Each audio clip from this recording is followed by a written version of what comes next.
Hey everybody, Ed here with the Digital Digest, and today I wanted to give you guys a quick unboxing of the Canon Powershot G12. Now this camera has been on the market for a couple of years now, and like any Canon G-series camera, it looks to bridge the gap between point and shoot and digital SLR. Now I don't mean that in terms of image quality, but I do mean that in terms of ergonomics and actual manual controls. So a lot of the things that you'd expect, the comforts of a digital SLR, are what the G series afford, but in a much more compact fixed lens environment. So with that said, just want to point out before I get this out of the box, Digic 4 chip, 10 megapixel CCD sensor, and a 5x lens. So a nice build, still very much competitive if you are looking for a still imaging device first and you aren't focused on hybrid performance, because in terms of video capability, you're looking at 720p video capture, so I definitely would not recommend this. And it's not often that I share older cameras with you guys, and that's simply because in most cases there isn't a reason to, but this is still being sold for a very good reason, and that's because, quite frankly, Canon does make some great cameras, and sometimes it takes them going on sale, and the G12 is just one of those cameras. So you can see included software, installation disc, and then let's just get right to the camera. Get it out of the package here so you guys can actually see. And this is compact, that's the other thing. Even though it does afford you those manual controls that I was just mentioning a moment ago, the more important thing is that it's actually still compact, which you guys can see, not much larger than something like the RX100. Well, that's not really true. The RX100 is definitely a pocketable point and shoot camera, whereas this is clearly, I would say, substantially larger, not only in terms of length, but also thickness. So not a clear comparison there, but you are getting a different feature set. You do have an optical viewfinder. I'm not comparing them, by the way, don't misunderstand me. The RX100 is the best point and shoot camera on the market. Of course, it does also have age in its benefit, as well as some completely different technology. But right now you guys can see just along the top of this camera why I mentioned all of those manual controls, and that is one of the key defining differences of the G series line. So if you are a purist looking for good digital still imaging, this camera will deliver despite the fact that it is only rated at 10 megapixels. And quite frankly, that is more than enough for most users out there, and that's why I am sharing this camera with you guys. Granted, a lot of point and shoot cameras boast much higher ratings. Most of us don't leverage all of that information in our photos because we simply don't make extraordinarily large prints. So I'm not going to really get into the megapixel race, but for those of you I know out there who often I don't share cameras with, that are focused more on controls and the creature comforts that a lot of people want from older camera systems, or a backup camera to a Canon or Nikon digital SLR, that's where the G series tries to make its play, because in terms of digital imaging capability, it does share the same quality as the top of the line S series.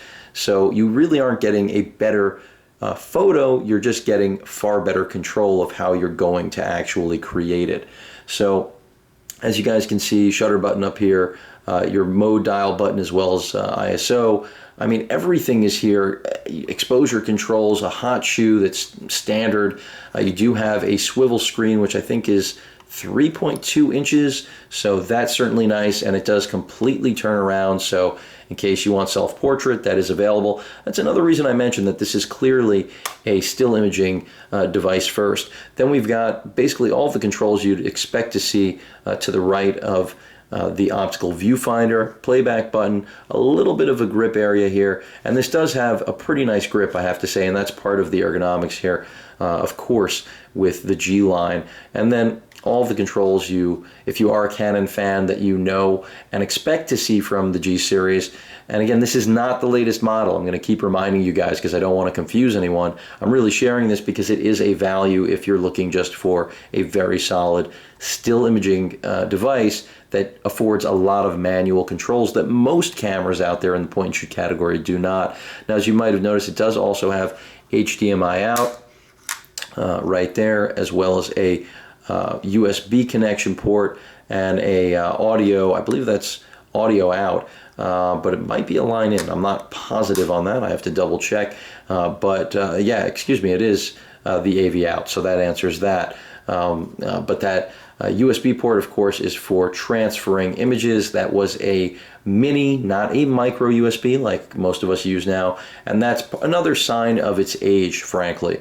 But overall, you guys can see programmable things all around here. Pretty much, if you are a professional or an enthusiast, the G series is who Canon is after with a camera like this. So build quality, really sturdy, made in Japan, nice focal range on that 5x lens.